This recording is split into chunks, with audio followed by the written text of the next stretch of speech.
Nothing can stop me now.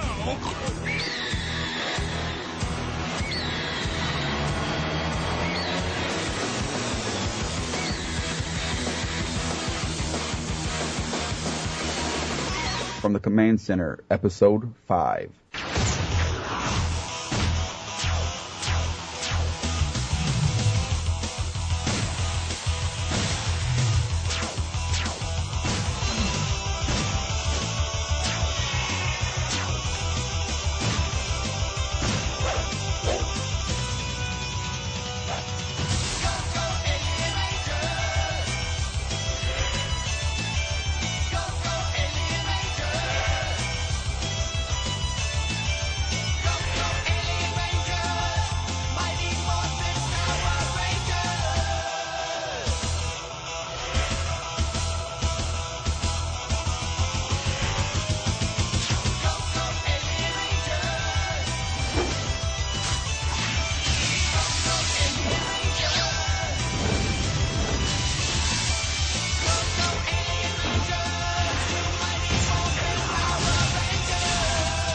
Welcome to Episode 5 from the Command Center, the audio edition.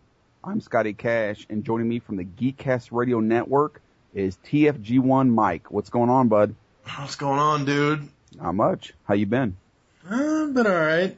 Got a buddy of mine, he has lost interest in Masters Classics, but he still has the 2011 subscription.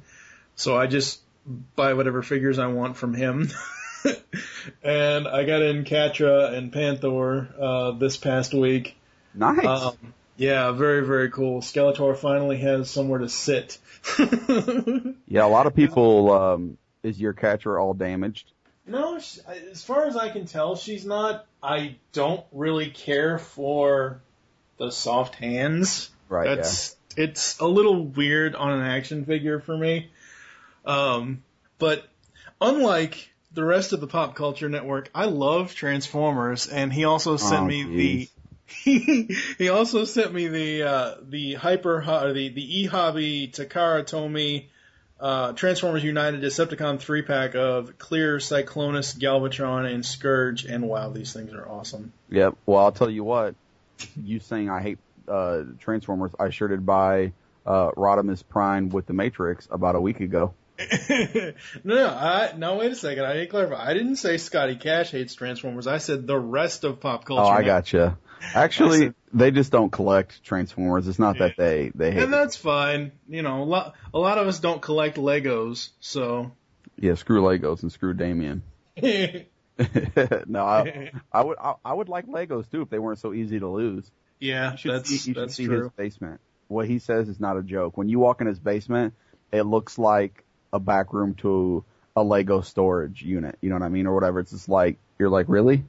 This is like, you know, he could have a yard sale and make, you know, I don't know, $10,000 off his freaking Legos easily. I mean, he just has so many, and he has the expensive ones too.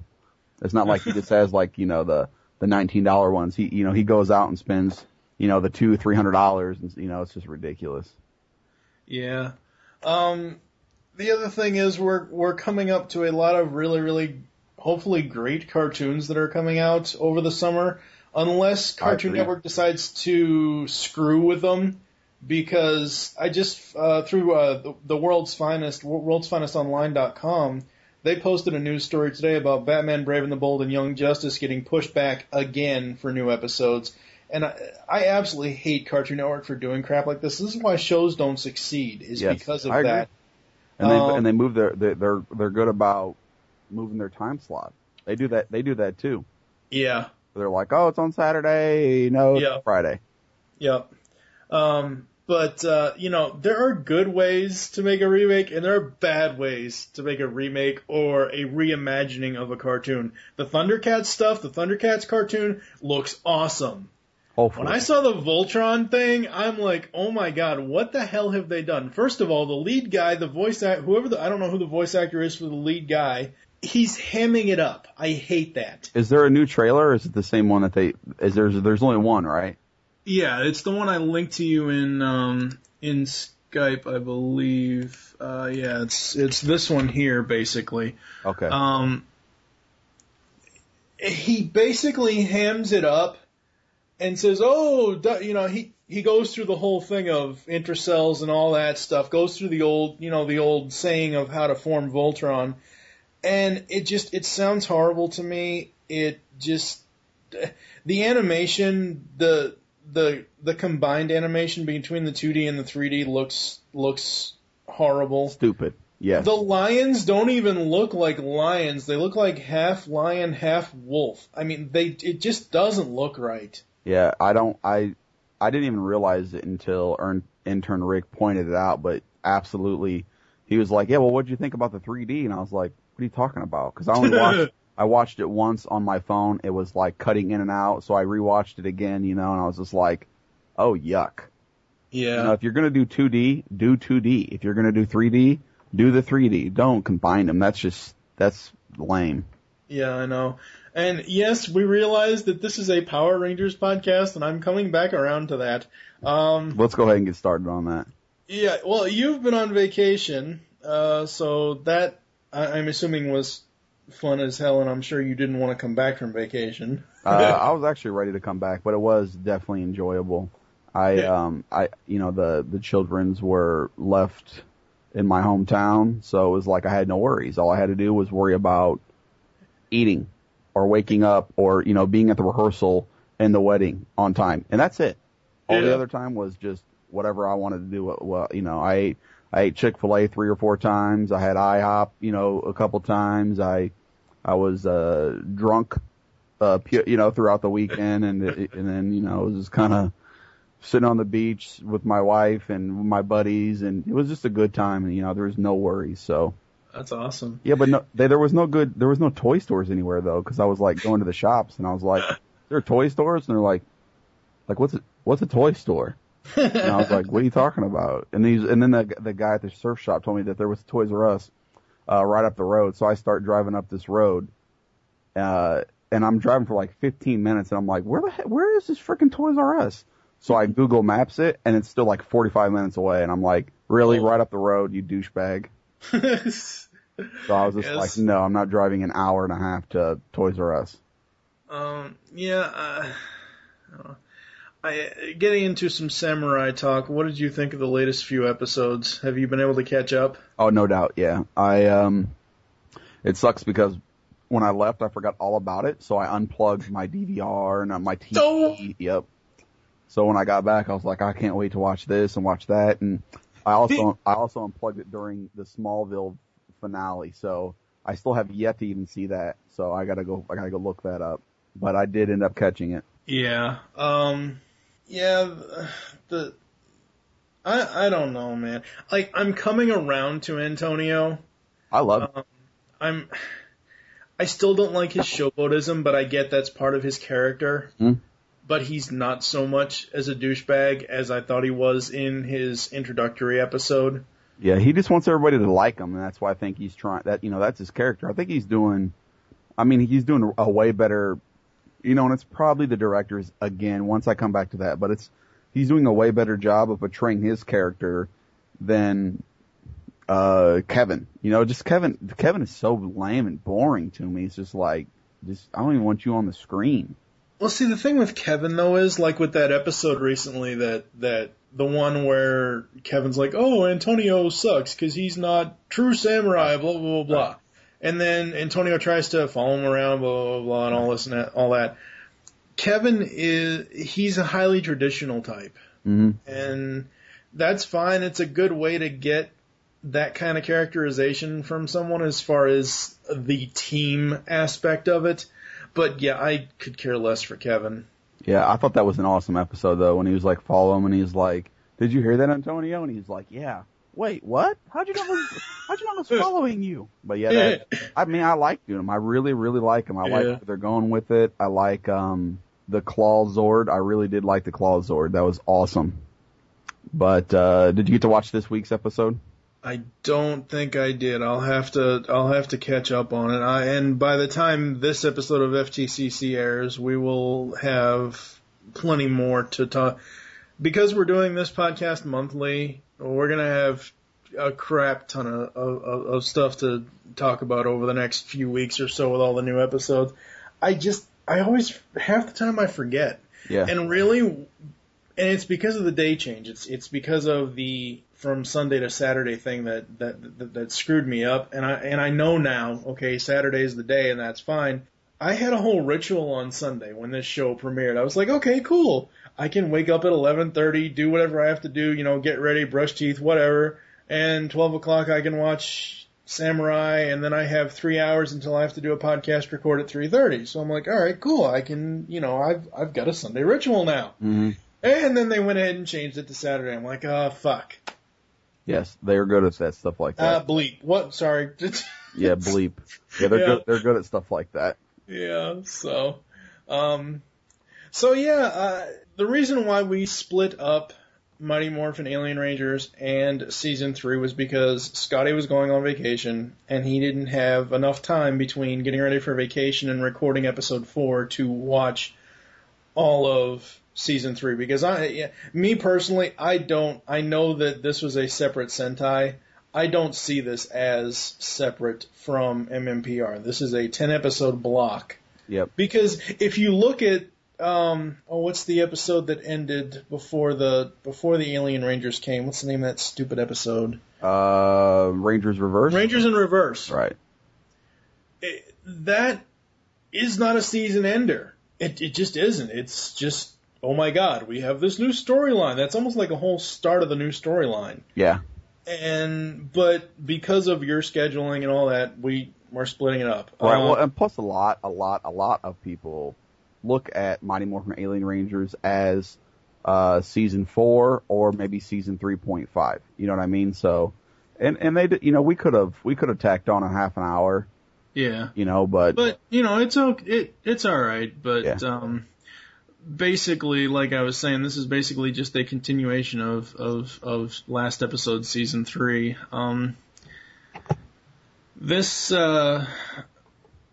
The miniseries began on February 5th, 1996, and follows the group of preteens who were previously teenagers chosen by the wise sage Zordon to become Power Rangers in order to stop the forces of evil from taking over the planet. Alongside a set of extraterrestrials who are Power Rangers and on another planet. It is the first of the Power Rangers episodes to utilize full footage from Ninja Sentai Kaku Ranger to represent the new Alien Rangers. Regular cast members include Julia Jordan, Matthew Sakamoto, Cicely, Michael J. Olasky II, Michael R. Gatto, Justin Timsit, Raja. Half these names I'm gonna just. And why is there 50 of them when there was 5 Rangers? 1, 2, okay, well, 3, 4, 5, 6. Are these like the kids as well? Yeah, that could be it. Yeah, I think David Bacon was one of the kids. Yeah. Hopefully it wasn't Baby Mullet Rocky, because I wouldn't want to be that person. Yeah, these other ones are the kids. They have to be, because they list when they start listing them, and at the end of it says and David Yost, because there's 10 here, so there's. So yeah, I mean, yeah, five Alien Rangers and 5 preteens. What did you think when you first, going from Rangers in Reverse to this? What did you think? I mean, what are your general memories of this part of the season? I was super excited just because, and this is, I don't know how this is going to sound, but I was kind of finally excited to see a chick be like their leader. You know what I mean? Mm-hmm. And I really, really did like them. I had their toys. I'm sure I've said this before, but I ended up selling those 5 figures, and they are extremely rare. So I need to get those back because I want them back now. But I did have their toys, and that also added. But their outfits are magnificent. I love their costumes. Yeah, I don't know. I think we're gonna, have a dividing line here. It's kind of like one of those, the line is drawn here things, because I'm on the opposite end of the spectrum. Are you talking now, or are you talking then? No, I'm talking now. Well, I'm talking, like, just in general. Like, back then, like I said before, I don't even remember the Alien Ranger stuff. I didn't remember it That's right. until I started watching it, about a month and a half ago now. But now it's like, going back and watching it, I don't know. Like, I like the characterization of, even though some of the kids that they got to play the Rangers were kind of meh, I like the characterization of how they went from Rangers in Reverse to this, so they're actually telling a story of quests for each of the Rangers to get the Zeo Crystal and all that stuff. Except for Aisha, because that wasn't a quest at all. That was stupid. Well, the only reason why you say it was stupid is because she left the show. Well, plus, like, Tommy's, like, he met, like, old tree heart, Tonto in the mountains, and he had to follow his Indian spirit and clear his mind. And Kat, like, met two different versions of herself, and she had to choose, she had to give up her going after the crystal to help this elderly lady, which ended up, making her a pure-hearted woman or a girl to get this crystal. And then it's like Aisha randomly ran into this chick behind this rock, met her grandmother within a minute and a half, and then she stays there to take care of the animals. That's not a quest. I don't know what kind of quest you go on. That's not a quest.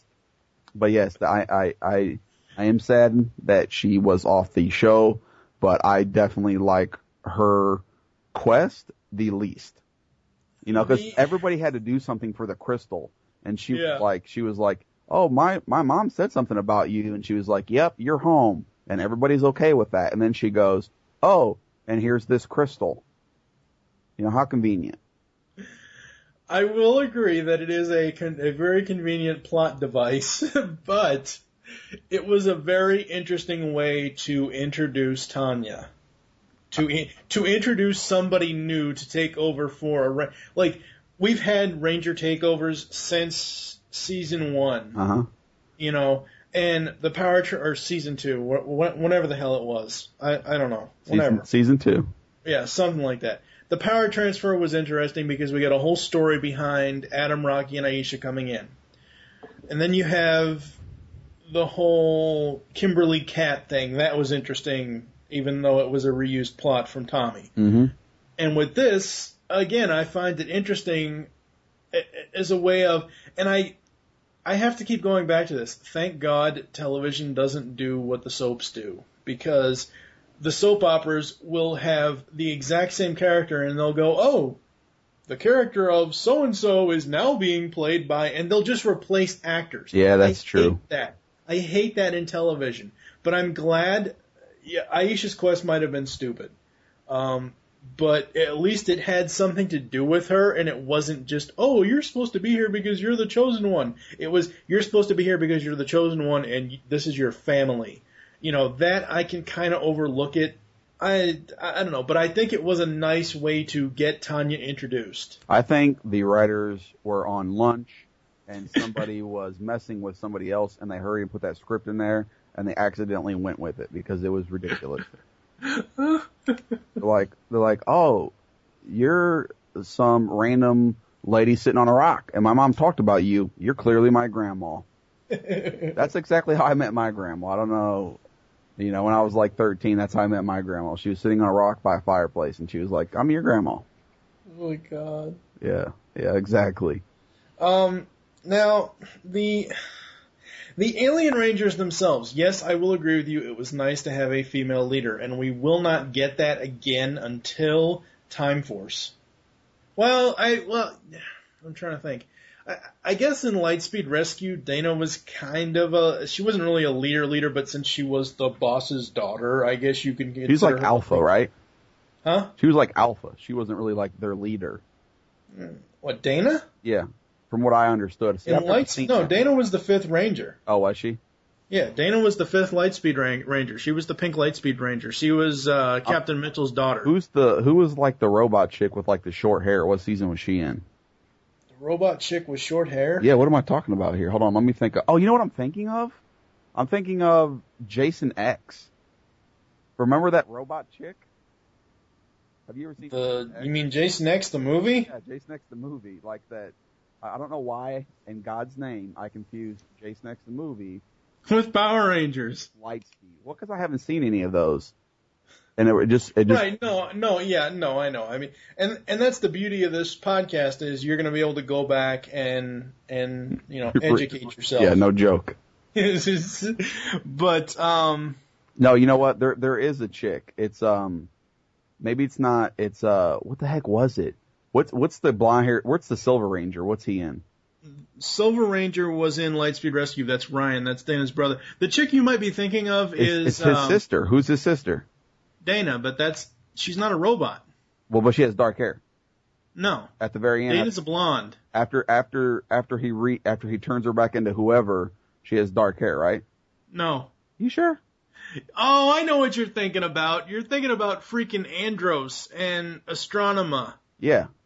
Yeah, that chick looks like the chick from Jason X. Okay, yeah, no. Like I'm not. Alive, right? She's like a right.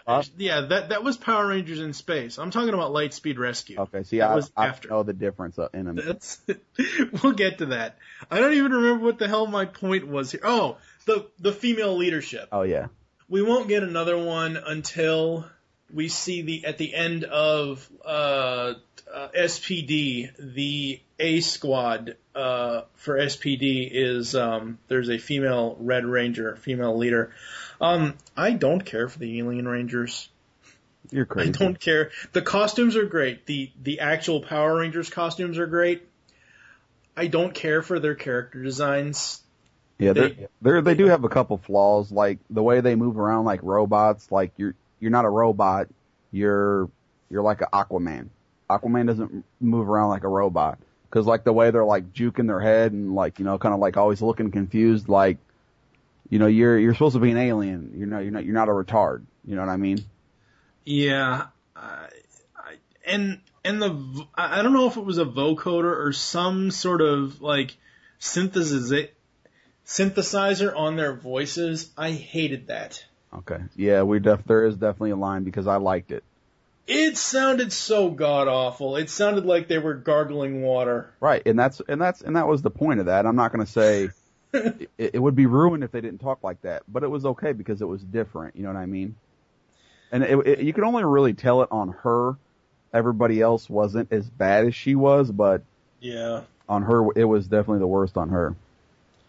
And chalk up the MMAR theme to another thing. One of the themes I do not like. I do not like them saying Mighty Morphin, Alien Rangers, and then Go Power. I didn't like that change. Like, I get it. It's supposed to be a different plot line in the story of Mighty Morphin, but God, theme song. Oh, it sucked. Well, yeah. Once again, I liked it.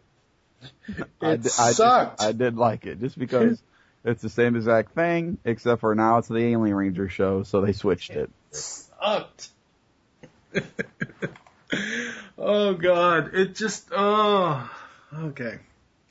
So, did we ever see? I don't know if it's me just wanting to block this whole thing out about the Alien Rangers as far as like I said, I like the plot line with getting the Zeo Crystal back together, and I like seeing the real Rangers do stuff. Uh-huh.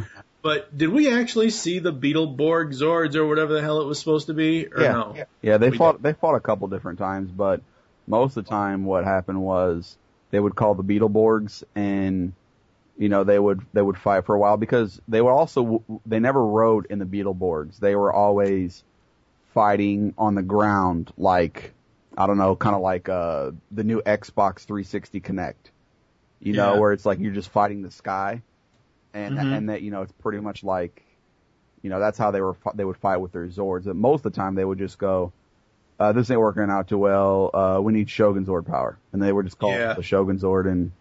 See, that's why I don't really remember the actual Alien Ranger Zords. So, like, do you have a favorite? Or because I don't. I still have the White Zord. Now those Zords they also sold those, and they were probably about 6 inches or 7 inches, and those are really rare too. But yeah, I mean, I wish, and this is going to be a little bit different. I'm glad the White Ranger was the leader and a chick, but I wish her Zord wasn't a chick Zord, because I just feel like that's a chick Zord because she's a chick, and it looks so awesome, and I love it. But that's like, damn it, it's a chick Zord. Chick Zords are not awesome. So I'm not sexist by any means, you know what I mean? I just told you that I finally like that there was a chick leader. I just can't picture badasses being people with skirts on. Well, I mean, unless you're talking about Chun-Li, but that's a completely different podcast. Yes, it is. I will agree with you to a certain extent. The only thing that I will bring up is that even though Trini back in season 1 wasn't really a badass, she had a kick-ass Zord. That saber-toothed tiger, that was awesome. That's true. That is very true. Sometimes I don't think about stuff like that. So I definitely agree that I loved the saber-toothed tiger. Any other general thoughts on the characters before we kick it off to Spada? Nope, not really. I mean, we could talk about some stuff when we get back, but not so much. Did I mention that I didn't like the little kid Rocky's mullet? I don't know if I've said anything about that yet. But yeah.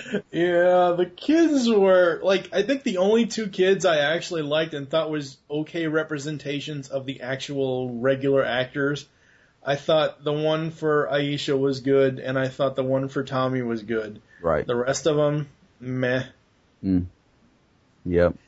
So we're going to send it over to Spada for the Mighty Morphin Alien Rangers Kagaku Ranger Sentai info. This is where he gets more in depth this time around with the actual story, whereas last time he just talked about the Zords and the weapons. So take it away, Spada. Hey gang, Spada the Ball Matrix here, and this time we are taking a look at the rest of Ninja Sentai Kagaku Ranger. Last time we spoke about the Zords, Ninja Men, and a little bit about the villains, and that was about it since nothing else from the Sentai series was brought over into Power Rangers Season 3. The Alien Ranger saga, however, is a little bit different. This is where all the interesting stuff happens, so let's take a look. We're going to start off with taking a look at the premise of Kagaku Ranger. 400 years ago, the ninja and the Yukai had a war. At the end of the war, 5 great ninjas captured the Yukai general, name that I'm not sure I can actually pronounce, so here goes. Nurai Hyon. It's also important to note that this guy is never seen again after the first episode. So, using their ninja powers, the commander and all his dark energies were contained by the sealed door. In modern times, 2 of the descendants of those 5 ninjas were tricked into opening the sealed door by the last Yukai. Those 2 are then joined by 3 other descendants to form the Kagaku Ranger. So what we're getting here is another Ancient Evil. Ancient Evil gets released, and there we goes the rest of the series. So let's take a look at the Yukai. The Yukai are similar to the Japanese demons of lore, the yokai. The difference in the spelling is yukai is Y-O-U-K-A-I, and yokai is Y-O-K-A-I. Each yukai is based on one of these demons. Kagaku Ranger is also the series that gave us Rita Revolto, as I mentioned earlier. He is based on an ancient giant skeleton that is 15 people tall, and if you walked by it, it would reach down and bite your head off. No, it didn't have a guitar or an army helmet or a backpack. I'm not sure where that comes from. But it's interesting to see that they're taking the designers, specifically Bandai, took the original Japanese ideas and incorporated them. It's actually pretty cool, I think. There is an overall theme of family obligation and Bushido running throughout the series, though. It's displayed by not only the heroes, but also the villains, and not subtly at all. The concepts of loyalty and honor are practically hard-coded into most of the characters. For example, the White Ranger's father is evil simply because he owes a debt to one of the Yukai generals. He's working to defeat them from the inside, but he can't because he still serves the Yukai because of this debt obligation. His honor code won't let him walk away or simply get rid of the guy. These are concepts that just don't work here in the US, and I'm really glad that this wasn't brought over. I understand what the Japanese series is going for, but here in the U.S. and in a lot of the Western world, it just won't fly. It doesn't make any sense to any of us. The ninja theme continues into the Kaku Rangers' costumes, vehicles, and weapons. The costumes are brightly colored spandex versions of the iconic ninja outfit. Look at the Alien Rangers. That's the Kaku Ranger outfits. You're not going to get anything different. I actually like them, and as a kid when I watched the series, it never made any sense to me why aquatic-based aliens would wind up with those outfits. Now, what does make sense is their vehicles, which are called the Shark Cycles. There's the Yellow Shark Slider, a sawtooth shark, the Blue Shark Launcher, a hammerhead shark, and the Red Shark Bleeder, a great white shark.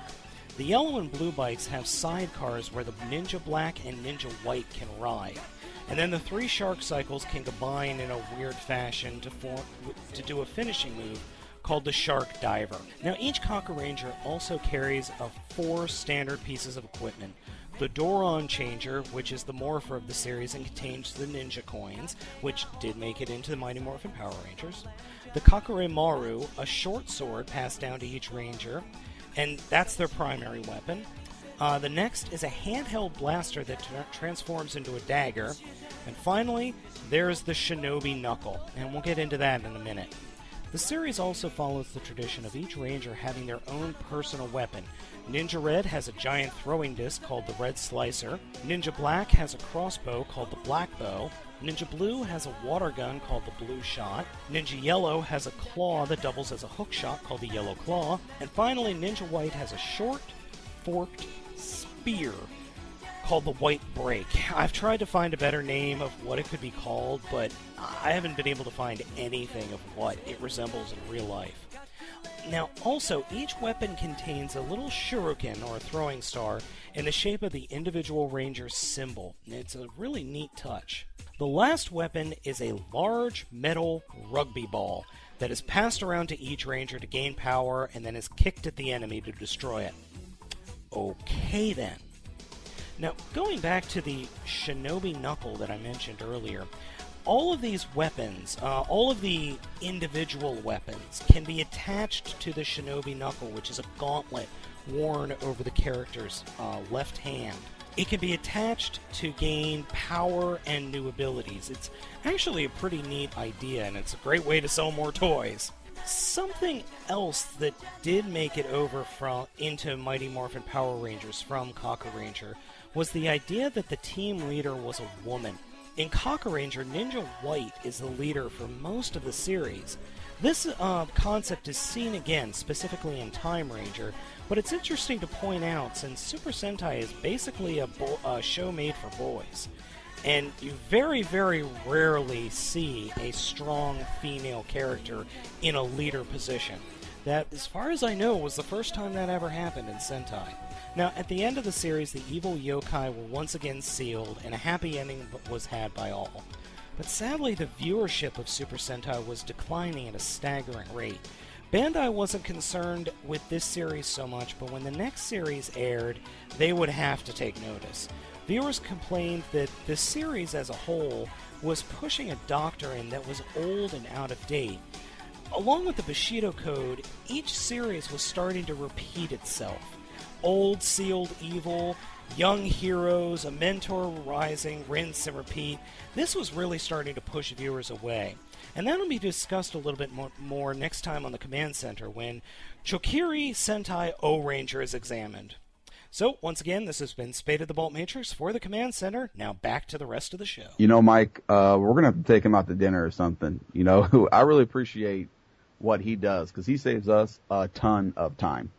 Yes, he saves us a ton of time. One problem with taking him out to dinner, you live in Illinois, I live in Kentucky, he lives in Maryland. Oh, that's a minor detail. It's like you're the Triforce of Power, I'm the Triforce of Wisdom, and he's the Triforce of Courage. We're in 3 different areas. Yep, and we'll meet right in the middle at a real nice restaurant, something maybe like McDonald's or Taco Bell. Oh my God. Wouldn't you love that? Thanks for all the work you done for us. Here's a McDouble and a French fry. Appreciate it. But no, I always enjoy listening to him, I mean, I'm still probably going to go back eventually and watch the Sentai stuff, the subbed versions, obviously, but it's nice to know what we're talking about, in Sentai form. You know what I mean? Yeah, yeah. It's nice. And he does a really good job. It just amazes me how different stuff. Like I cannot wait until we get to some of the later stuff because it just amazes me how different. Like when he first did Mighty Morphin Season 1, talking about the differences between Rita and... Yeah, no doubt. That just shocked me to all hell, and it's like, wow, I just cannot believe how much that can get translated from Sentai into what we have. Yep, and the Green Ranger died. I'm like, really? Like the candle ran out and he died. I'm like, you can't kill Asian Tommy. That ain't cool.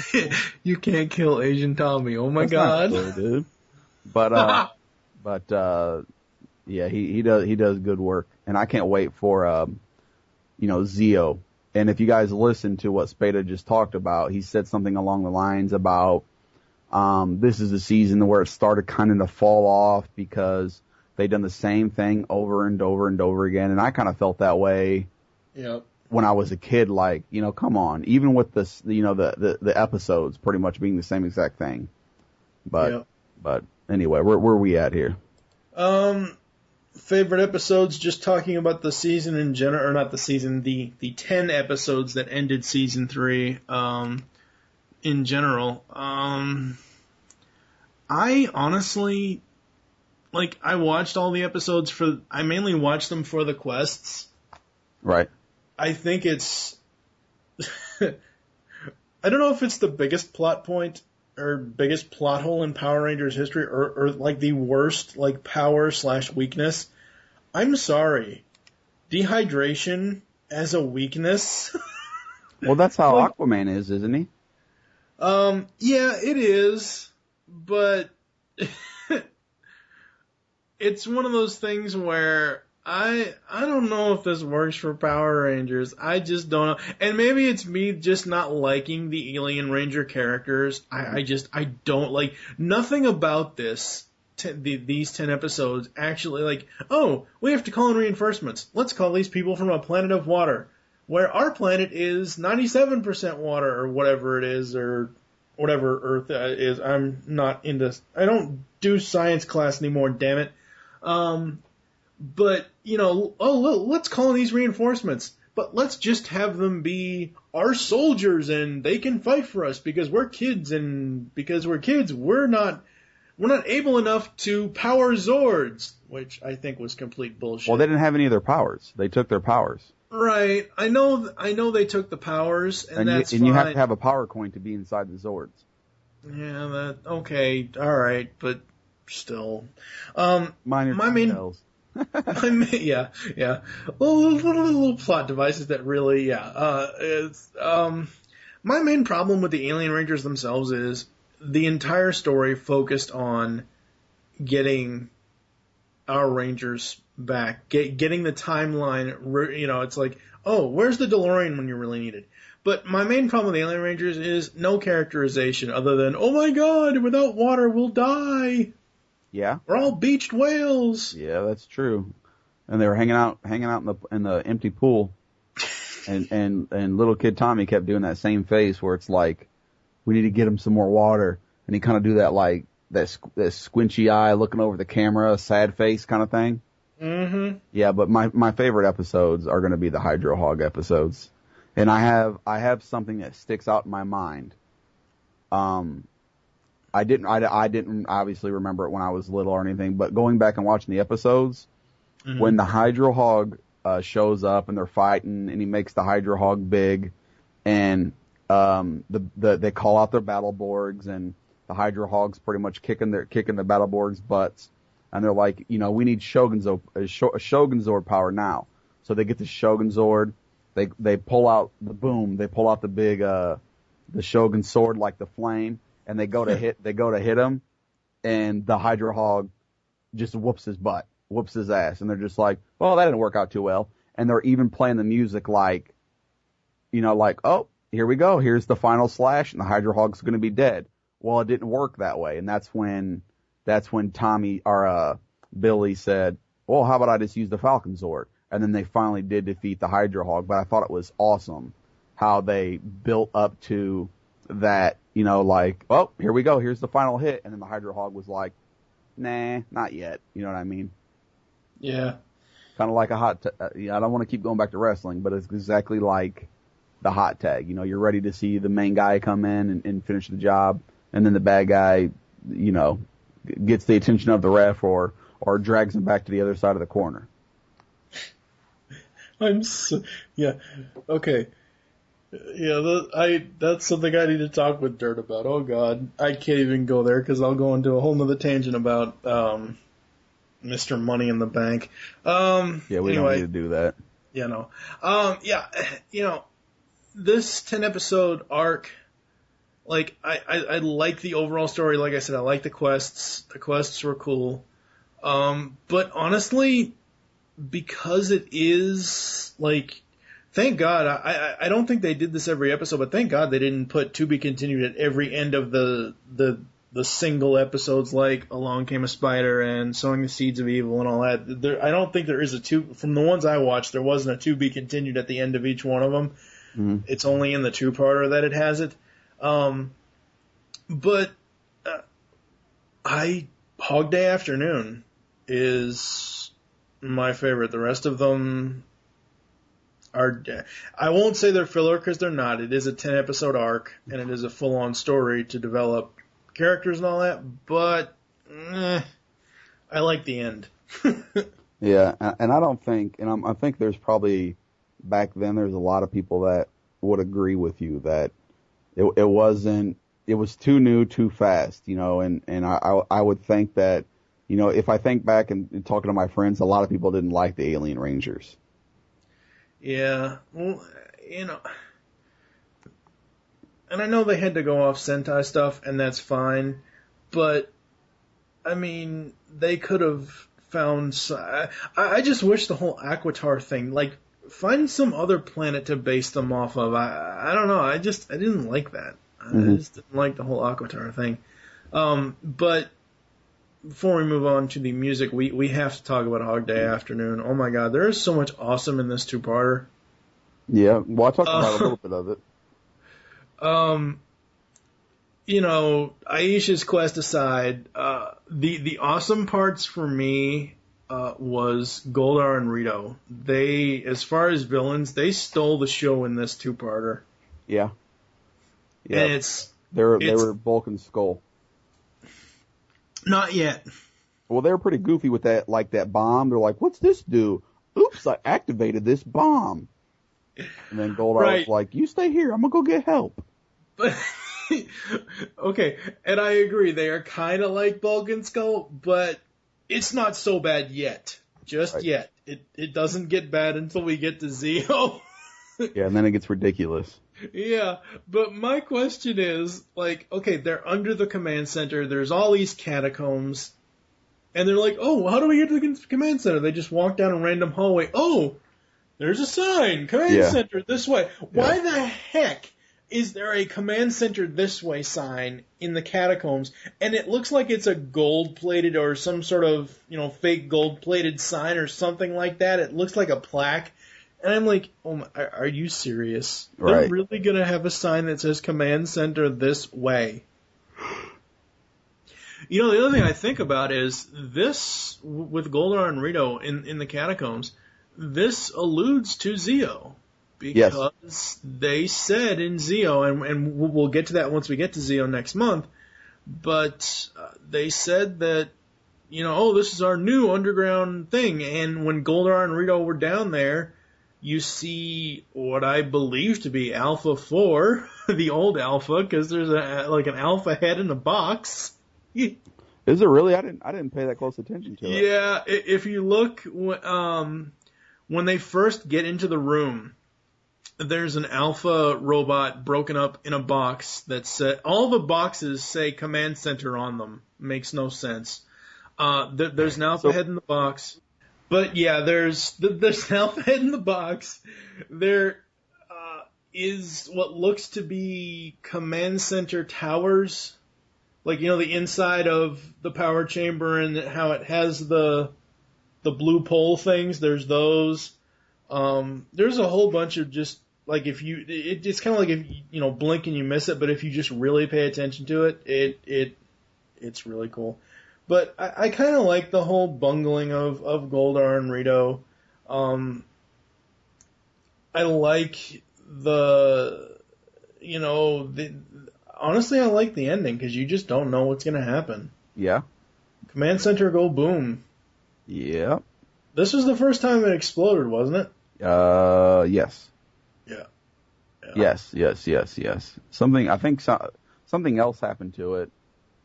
What else happened to it? I guess maybe I'm thinking of the movie when Ivan Ooze went there. Yeah. There was a few times that, you know, Tommy went in there and destroyed it once. And yeah. There was. No, but I'm talking about this is the first time it actually explodes. Blew up. And just, it blew up and it was gone. Like when Tommy destroyed it, it was still standing. It wasn't. Yeah. The insides, yeah. Yeah. Yeah, definitely. What else did you like about Hog Day Afternoon? Well, you know, I just talked about that scene from Hog Day, which was awesome, but, I don't know, I guess that's pretty much it. I didn't like how they accepted, Tanya so fast. You know what I mean? It was kind of just like, hey, here's Tanya. Oh, hey, what's up? Cool. You know what I mean? Well, I mean, it's one of those things where it had to be a fast transition. That's a little ridiculous, though. You know, like when the other people left, Kimberly was crying and she was sad to see him go. And when Kimberly left, you know, everybody was crying and people, Tommy didn't want to see her go. And then it's like, who's Aisha? Oh, yeah, whatever. You know. Yeah, see, that's the other thing. I have to talk about this. I know we talked about it last time a little bit because that was when we talked about the other part of season 3 with Kimberly leaving. Mm. I still like this whole, like, it's so weird what the writers did with this series because you have Tommy in the beginning, you have Kimberly in the beginning, Tommy goes evil, all that good stuff. We're together now, but you don't ever actually see like a relationship episode with them. Oh, what are you doing this Friday? Let's all go it's more so let's all go hang out. But Kimberly and Tommy did date, I'm assuming. And then they bring Kat in, and Kat wants to steal him, and all that. The same old Tommy plotline. Kat goes good, Kimberly leaves, and now supposedly Tommy and Kat are supposed to have some sort of relationship. But then, oh wait, let's not explore that. Let's turn back time and make them all children. Mm. After the Christmas episode. Yeah, exactly. They threw that Christmas episode in there, too. Yep. I just I love Tommy's character development on his own, but his relationships were severely lacking as far as character development. Maybe his, mom and dad didn't hug him enough when he was little, so he's just not, he's not fluid in his, in his self-consciousness. That's funny. That's funny. All right, so moving on to the music. It's, I don't mean to sound like a broken record, but I will. It's the same music, other than the fact that they changed one word in the theme song. Very clever. Very effing stupid is what it was. Seriously, when I first saw that, when I first watched Alien Rangers of Alquitar, and I'm like, oh, okay, cool. We just get a new title sequence as far as the images. I'm like, all right, that's cool. I can deal with that. And it's like, Mighty Morphin Alien Ranger. Like, what the hell did they do to my Power Rangers theme song? Damn it. Yeah, the only reason I'll agree with you is because they were still technically Power Rangers. I know. So they didn't really have to change it. They just did it, probably. They did it to fit the theme of the 10 episodes, and I get that. Right. It's not like my most hated Power Rangers theme song, but it's up there. I would say if I had a top 5 of worst Rangers theme songs ever, it would probably be an honorable mention. I mean, it's not that bad. Right. But still, it so took me out of the season. It just so did. I mean, yes, the story was great as far as, like I said before, story was great as far as these 10 episodes. But the whole point of television back then, and I said this in a recent episode of the telecast that Kevin Optimus Solo Thompson and I recorded, the whole point of television back then was, it's not like today where you have prologue, and then the intro, and then the actual episode. Back then, when you, like, say this is the only example I can think of, say you're seeing the final production credit, like a production company thing, like 20th Century Fox or whatever, like a show has ended, like The Simpsons. The Simpsons has ended. Okay, the next show comes up. The first thing you used to see was the introduction to the show, theme song, all that stuff, and it got you pumped up to watch the show. Mm-hmm. With this theme song, I was not pumped up to watch these 10 episodes. Right. I just wasn't. Well, plus they always did last time on the Power Rangers. Yeah, they spent a little too long on the last time things. Yeah. And again, as I said before, just kind of going into the legacy and stuff, again, there are best of Power Rangers DVDs out there. I hope somehow Saban has rights to DVD releases and starts releasing seasons on, like, actual seasons on DVD, not just like, oh, here's a 10 episode best of, here's a 33 episode, this whole best of crap has to stop. Mm-hmm. What you want to talk about were there actual Alien Ranger toys? I mean, yeah. I know you said there were Zords, but were there actual, like, action figures for the actual Alien Rangers? Sometimes I wonder if you listen to me when I speak. Yes, I did talk about that. I actually had them. They were really rare because, again, no one really liked the Alien Rangers too much back then. I had all 5 of them. Someone offered me a crazy price, and I was like, yes, I have to do that. That's also when I thought I was getting out of toy collecting, and then I started doing the show, and I was like, man, I got to get that stuff back. So I pretty much have everything back except for those, and I'm actually in talks with a guy that has them. He's actually the same guy that I got my SH Figure Arts figure from.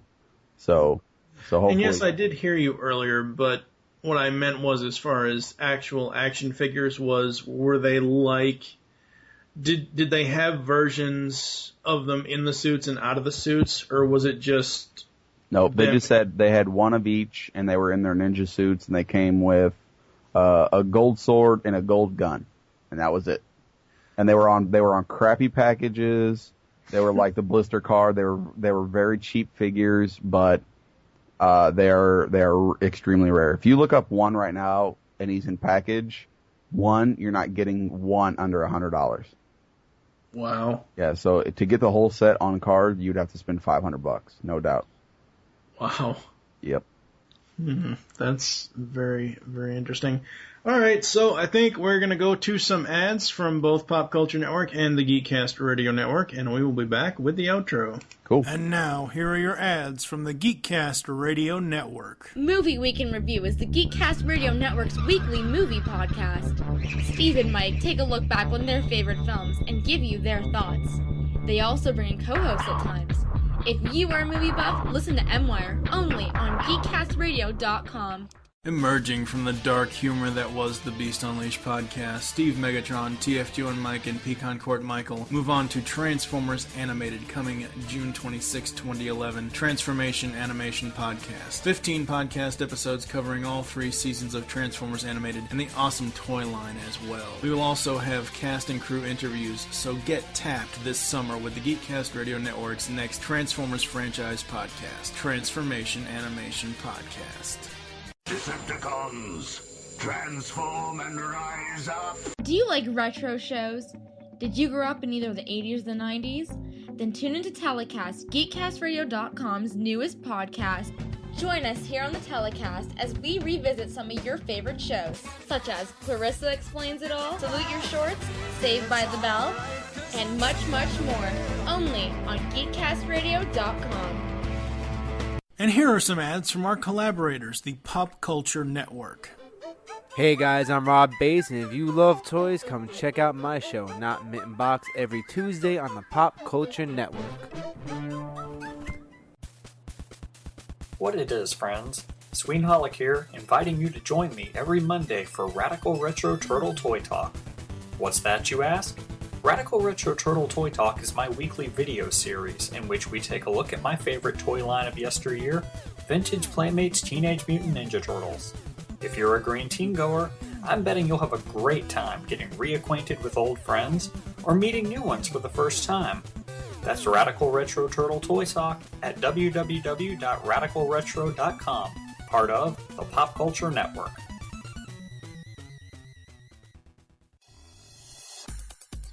You're listening to a podcast on PopCultureNetwork.com. Be sure to head on over to the site at www.popculturenetwork.com to check out more podcasts and videos featuring toys, comic books, video games, and all the things you love. And while you're there, be sure to check out the Pop Culture Network store, where everything you purchase helps to keep us producing. Just head over to popculturenetwork.com and click on store.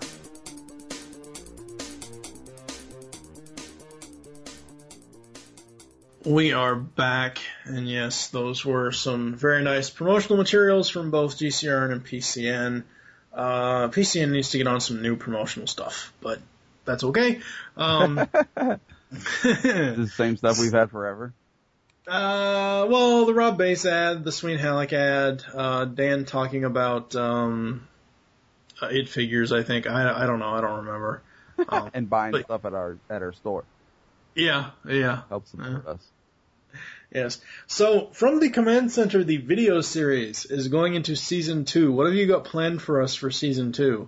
Well, to be honest with you, I don't know until like the week or two before. But this week is going to be Zeo action figures. I know Zeo obviously isn't Season 2 in the Mighty Morphin, but the Zeo theme song is, well, I don't know, extremely awesome.